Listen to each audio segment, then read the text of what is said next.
life begins at the end of your comfort zone. There's this quote from Neil Donald Walsh that keeps ringing in my ears as I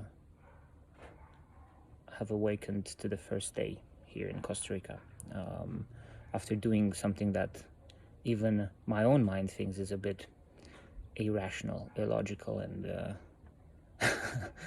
well, not crazy, but maybe forced or not needed. But actually, in reality, how do we grow? Because I thought about this before, and do we grow by being comfortable? Can you grow when you're comfortable? I mean, really grow. Not do the same thing, maybe a bit harder, and then, say you're growing. Really grow as a person. Really develop. I don't think you can. In order to grow, you need to be in some level of discomfort. And when you do something like this, when you just go out fully and everything is new, 1, 2, 3, no plans, nothing, and you're just sitting there, you could look at it and start to doubt yourself and go, well, why? Don't necessarily look at my situation. I'm in this situation that I'm in with because I just decided to travel like that. But you could be in this situation for whatever reason in your life where you have a choice. What do I do? Do I go for this? Or do I just go with the familiar? And my view is if you go with the familiar, you're not really growing. And, we all make our own choices. But really, life really does begin at the end of your comfort zone, because when you push yourself, when you become uncomfortable, that's when you grow. And that's when you're in that area of potentiality. When change meets the unknown, anything can happen. And people are afraid of that. You see, we have fear of the unknown. We have fear of change. We have fear of being uncomfortable even.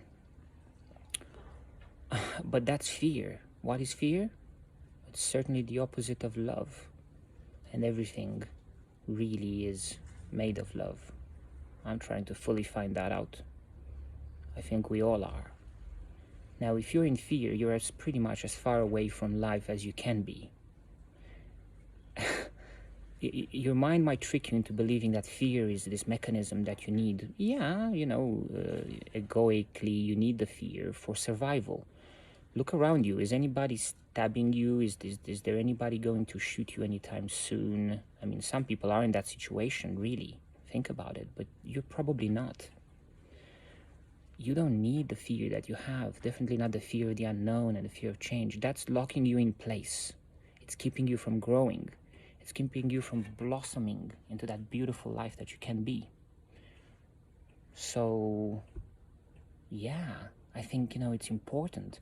For me, doing this particular journey and doing this craziness here, there's 333, is also walking the path that I'm telling others to walk, and seeing for myself and discovering all these little things for myself. And it's really important.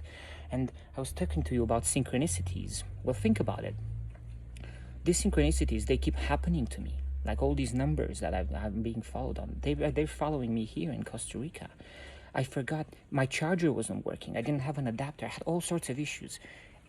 All sorts of people came about to help me sort out that situation. And trust me, my Spanish is very light on the ground. So all of it is helping you grow. Especially the uncomfortable positions and situations that you avoid. We all avoid them. That's our natural tendency. When I woke up this morning, self-doubt started to creep in. What are you doing here? This could be done. You could be doing this. You could be, so I was basically going back into the familiar, because that's where our mind likes to stay. It likes to stay in the familiar. 444. It does like to stay in the familiar. I promise you I don't check that time all the time. It's crazy. So yeah, I've got a beautiful bracelet from my daughter here, and I'm wearing it as a lucky charm. So definitely life does begin outside of your comfort zone, and the journey of 1,000 miles starts with a single step. That's from Lao Tzu, and you need to take that step yourself. You know where it is, and your mind will give you pushback.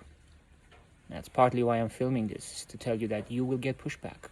Like I have faith and I believe that I'm walking in the right steps, and I'm following the breadcrumbs of the universe, and I'm going forward on my life. I know it and I feel it deep inside of me, but my mind still doubts. You see, I am not my mind, nor are you.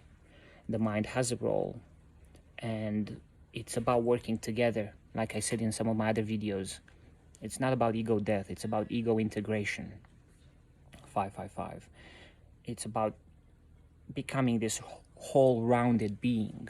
It's almost like having a council where you understand what your mind says, you understand what your body says, you understand what you say as an energetic spiritual being that you are, and then you make a call. And that's discernment. To be able to discern well, you also need a good mental health, physical health, to be rested, fed, watered, and all that stuff, right? So you need to make sure that you don't make important decisions in those situations. But it all ties up, it all adds up, and you will get pushback from your mind. But that's when you are tested on your faith. That's when you're tested on your belief in yourself. You see, for me, part of this is there's that word in Japanese called ikigai, which has made the rounds a lot, I think, lately, which is basically finding what you love doing, right? It's do what you love what you do. I believed that what I was doing in life was very good, and I loved it. Was I helping others? Maybe I could, depending on the role, right? I was doing a technical job, in IT. So you can help, definitely, most likely indirectly, but you can do. However, I thrive in other areas, and this is what I'm discovering myself now. And how do I do it? It's by pushing those boundaries of familiarity, of comfort, getting myself out there into the uncomfortable, because that's when you grow. And you may make mistakes and you may fail, but you come out of it. There's that fear of failure, fear of making mistakes, that is also part of the paralyzing factor, why most people don't go out and do something that they feel in their heart they're called out to do. They don't do it because that kind of fear paralyzes you. What will people think? What will I think? Well, I'm a successful person. Will I be a... You need to allow yourself to fail. This is something that I absolutely loved as I was doing it over the past 6-7 years in IT. As I went into this DevOps approach where you need to fail and fail fast and allow yourself to fail. This is what you need to do in life as well. For you ITists out there. How do you live your life in a DevOps way? Now, this is totally left field for anyone else, but the thing is, you have short feedback loops, and you allow yourself the full breadth of experience. Okay, even if you don't believe that the universe conspires for your growth, which, trust me, it does as far as I can tell, but you need to make up your own mind. You put it to the test, like I say, right? Live it in your experience and see what you think. See how it relates to you, how you feel about it. So look at it. Why are you staying in that comfortable, familiar place? It's because of fear, many times. It's fear of failure, fear of change, fear of the unknown. The more you push through that, the more you find yourself, as in you find what gives you joy. You fail, but you recover and you learn from it. And you move on. You don't stay stuck in a rut. You allow the full breadth of experience to envelop you and take you to the next level up. Hopefully this has been helpful for you. I'm gonna go allow the synchronicities to see where they take me today here in beautiful Costa Rica. I love you all. From my heart to yours, shine bright, because you have a light.